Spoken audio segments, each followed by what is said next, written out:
13세기 몽골 황제 쿠빌라이 칸은 일본 정발을 위해 2번이나 해군 함대를 보냅니다.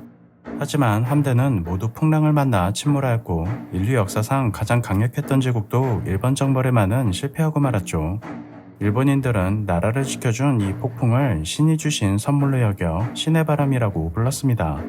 여기에서 유래된 신푸, 흔히 가미카제로 불리는 자살 특공대는 태평양 전쟁 중 미군에게 가장 큰 충격을 준 사건이었습니다. 가미카제는 한두 명의 우발적인 행동이 아니라 사령부에서 지시한 정식 작전으로 무려 3,800명의 일본 조종사들이 이 조직적인 자살 공격으로 목숨을 잃었죠. 폭격 대신 전투기를 그대로 함선에 들이받는 가미카제 공격에 미국인들은 이해할 수 없는 아시아의 문화라며 충격을 받았다고 했는데요. 하지만 이것은 아시아의 문화가 아니라 일본 군사령부의 비상식적인 명령일 뿐이었습니다. 일본은 왜 이런 무모하기 짝이 없는 자살 작전을 감행했을까요? 그리고 가미카제는 과연 효과가 있었을까요?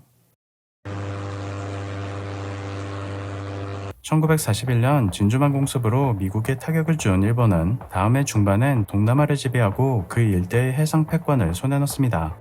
하지만 미국이 미드웨이 해전에서 반격을 가하고 과달카날에서는 연합군의 대규모 공세에 빌리면서 일본은 태평양의 섬들을 하나씩 잃어가기 시작합니다. 절치부심한 일본 해군은 이듬해 함대를 총동원하여 연합군과 정면 충돌한 필리핀 해전에서마저 박살이 나고 말았죠.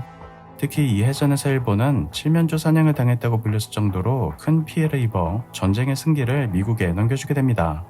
여기에 같은 해 벌어진 레이테만 해전에서 미국은 또 한 번 일본 해군을 괴멸시켜버리는데요. 그런데 이 전투에서 연합군은 신기한 장면을 목격하게 됩니다. 수십 대의 일본 전투기들이 갑자기 함선에 달려들어 그대로 들이받는 것이었죠.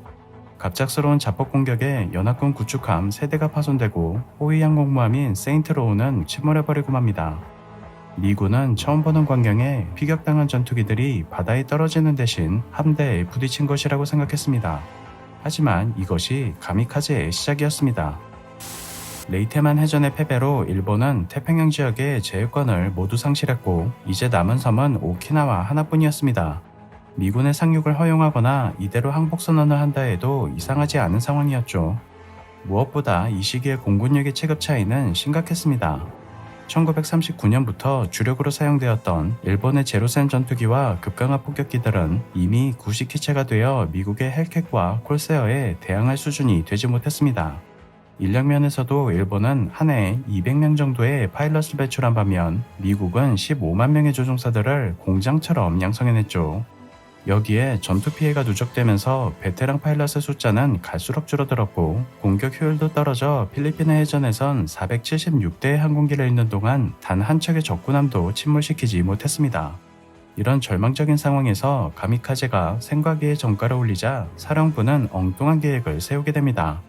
이제는 통하지 않는 일반적인 공격 방식을 포기하고 대신 전투기를 모두 상대 군함에 갖다 박도록 한 것이었죠. 파일럿들에게 자살을 요구하는 끔찍한 계획이었지만 이 시기에 해군 사령부는 제정신이라고 말하기 어려운 상태였습니다. 미군이 본토 코앞까지 다가왔음에도 막을 수 있는 방법은 없었고 지휘부 장성들은 전쟁이 끝나면 전범으로 처벌받을 것만을 걱정하고 있었죠. 그래서 이들은 적의 진격을 조금이라도 늦추기 위해 가미카제 공격을 지시하기로 결정합니다.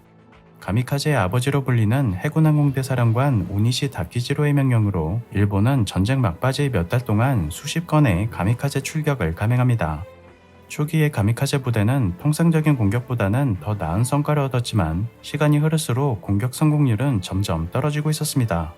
그럼에도 일본은 오키나와 해전에서 무려 1465대의 특공기를 투입함으로써 역대 최대의 가미카제 공격을 펼치게 되는데요.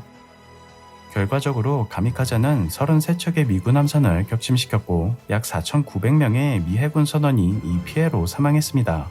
숫자를 놓고 보면 기존의 통상적인 공격으로는 불가능한 피해를 입혔다는 점에서 일본이 할 수 있는 최대의 성과를 낸 것은 맞습니다. 하지만 가미카제 전투기가 함선을 침몰시킬 확률은 2%까지 떨어졌고 98%의 전투기들은 모두 격추되고 말았습니다.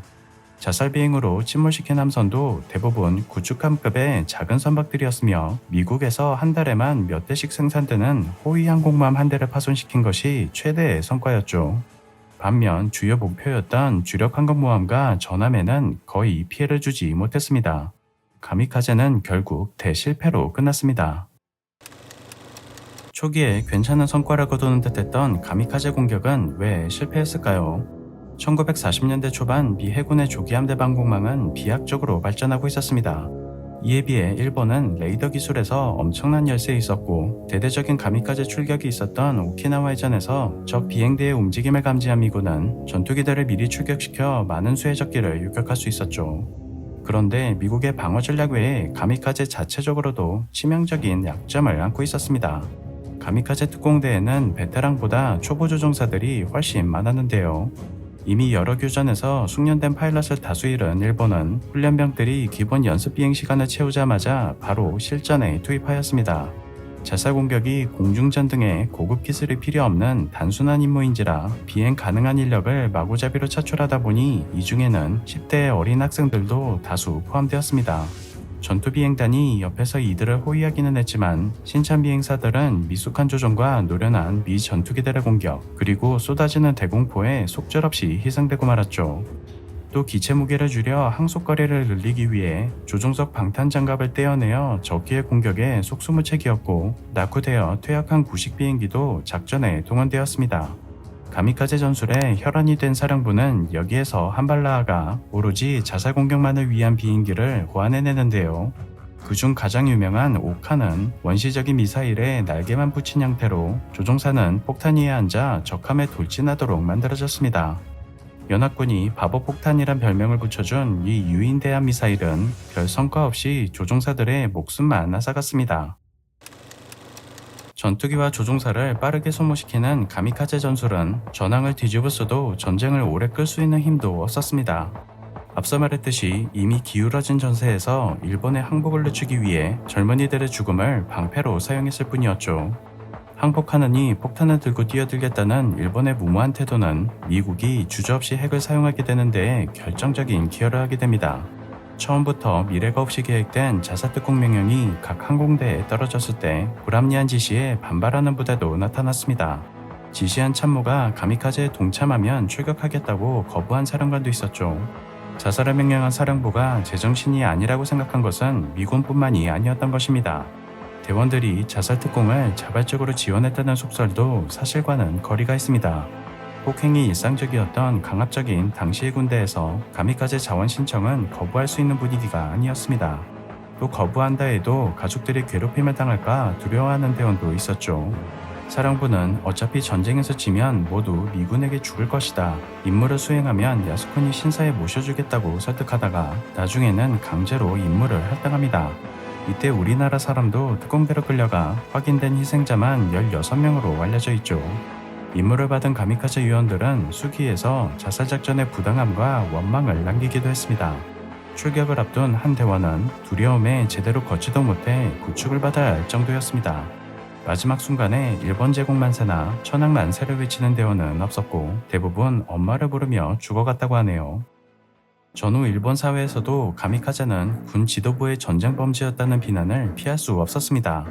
하지만 부하들에게 자살 공격을 강요했던 고위 장교들은 오히려 끝까지 살아남아 정치계까지 들어왔고 90년대 이후부터 가미카제를 미화하려는 움직임이 생기기 시작했습니다. 가미카제의 생환자들은 대부분 반인륜적인 작전을 명령한 지휘부를 비난했지만 간혹 찬양하는 참전군인이 나오면 이를 부각시켜 가미카제를 영웅으로 묘사하곤 했죠. 그동안 가미카제를 문화적으로 소비해온 건 오히려 일본보다는 서양의 일부 와페니즈들이었습니다. 이들을 제외하면 대부분의 국가에서 가미카제는 무모하고 어리석은 자살의 의미로 사용되고 있습니다. 하지만 여전히 일부 일본 영화들에서 가미카제가 정당화되는 듯한 모습을 보이고 있는데요. 명분도 효과도 없었던 비인간적인 전략은 나라를 위한 희생으로 둔갑되고 지휘부를 위해 죽음을 강요당했던 대원들은 애국자로 포장되어 알려지고 있습니다.